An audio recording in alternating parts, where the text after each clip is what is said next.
What is going on, guys? Money Webby here, back again with my Monday DraftKings picks of the day. We got a nice, juicy 10-game slate here today.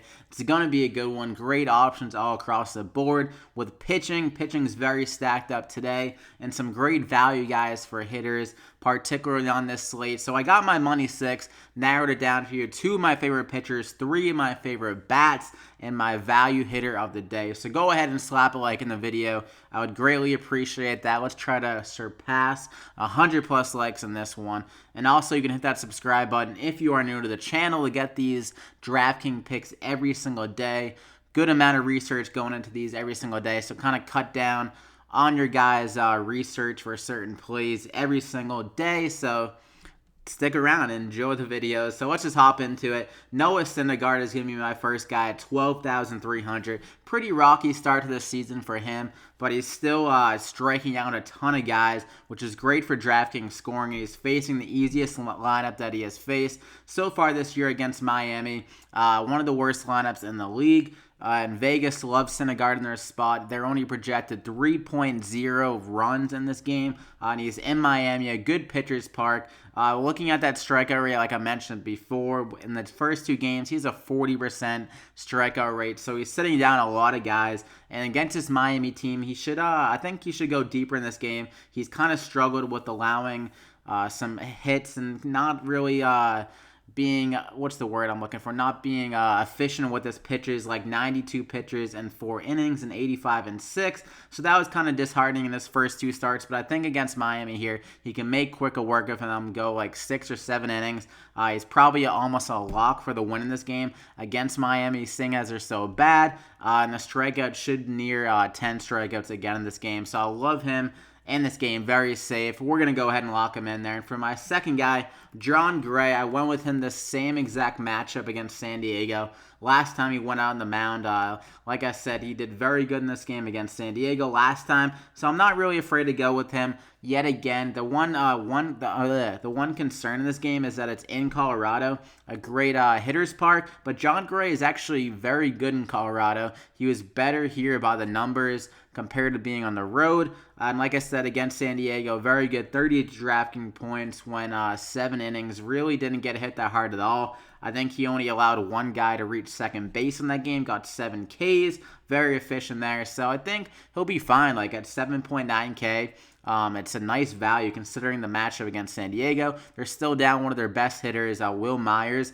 So their lineup is not scary at all. They don't have much pop, so there's not much to really be concerned about with those extra base hits here in Colorado. Like I said, he's pretty comfortable here at home. His numbers were better. The batting average was down at home. The ERA was down, so that's very good to see. I think he'll be good for 20-plus DraftKings points here. Probably not that same upside he got in San Diego with 30 DraftKings points, but he's a little bit cheaper at 7,900. And I think his ownership could go lower considering the fact he's pitching in Colorado, so that would scare some people away. But his matchup is so good against San Diego and should be heavy favorites again and be in line for the win here.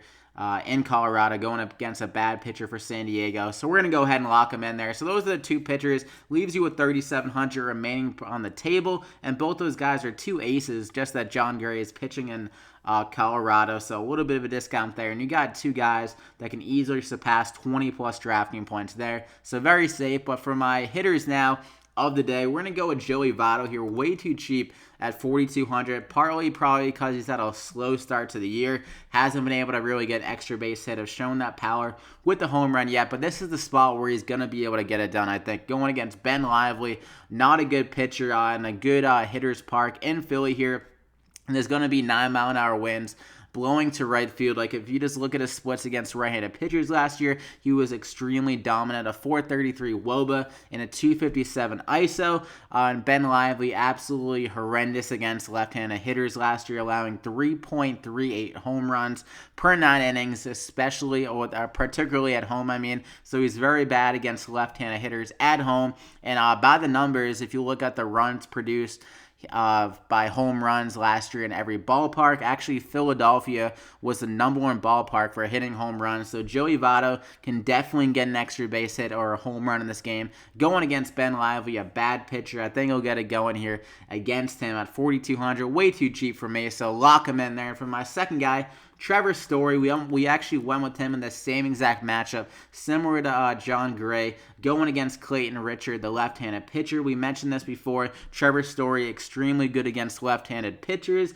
And this game is going to be at home in Colorado. He's been absolutely killing the ball at home so far this year. Can't really blame him. One of the best hitters park in the league. 2 home runs already in just 3 games, so extremely good there. And looking at his splits, like I mentioned, against left-handed pitchers at home, particularly a 441 ISO, extremely high, and he had 6 home runs in the 34 games at home against left-handed pitchers, so some great performances there against them. And Clayton Richard is a guy that really struggles against right-handed hitters, and that's pretty bad considering the fact that he's pitching at San Diego. Half his games he's going to be going to Colorado here, so I think he's going to get hit pretty hard. They're probably going to have to go to their bullpen early, honestly. So Trevor Story can easily get a home run or an extra base hit off him again. He actually got a double off him in San Diego, and now he's in Colorado here. I think he can turn that into a home run. He already has some good history on top of that before against Richard, so lock him in there. For my third hitter, we're going to go with Jay Bruce.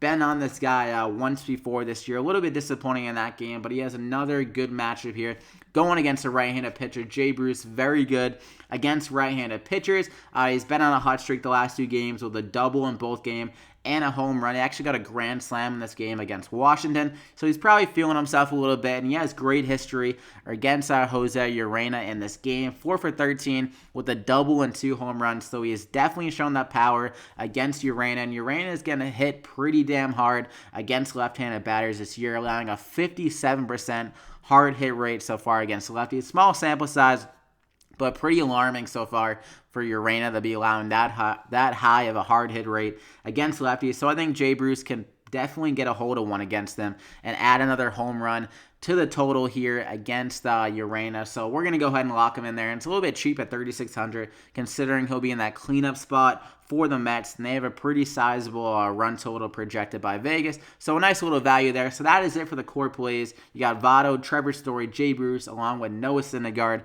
and Jon Gray. And for my value hitter here, we're going to go with Calhoun. Nice little spot here. Another lefty against a righty. And this game is in Texas. A big park upgrade for Calhoun. A little bit of a shaky start to the year, but I think he'll get it going here. Going against Doug Fister, a guy that is really bad against left-handed batters, particularly last year. And he's going to be pitching in Texas here, one of the hardest parks in the league to pitch against teams. We're looking at a good game, especially with the weather. 4 hitters as well. It's going to be a low air density, meaning the ball will be able to travel faster through the air, so more ability to hit that extra base hit. And there's going to be 10-mile-an-hour winds as well blowing to right field. So he's really going to get that extra help with the weather here in Texas, a good hitter's park. So Cole Calhoun at $3,300. It's a great price tag. I think the Angels definitely have good run potential against Doug Fister in Texas, and he'll probably be batting in that 5th, 6th slot or so. So it's a good spot for him at $3,300 to rack up some good value on the point total. So we're going to go ahead and lock him in there. Way too cheap, and that is it. Gets you up to $35.75 remaining per player. Good value across the board with all these guys. So slap a like in the video, like I mentioned before, if you did enjoy it. 100+ likes, and thank you so much for taking your time to watch my videos. Greatly appreciate that. Hope you guys enjoyed it. Comment any things that you want to ask me, or you can follow me on Twitter at MoneyWebby for any other questions on the slate.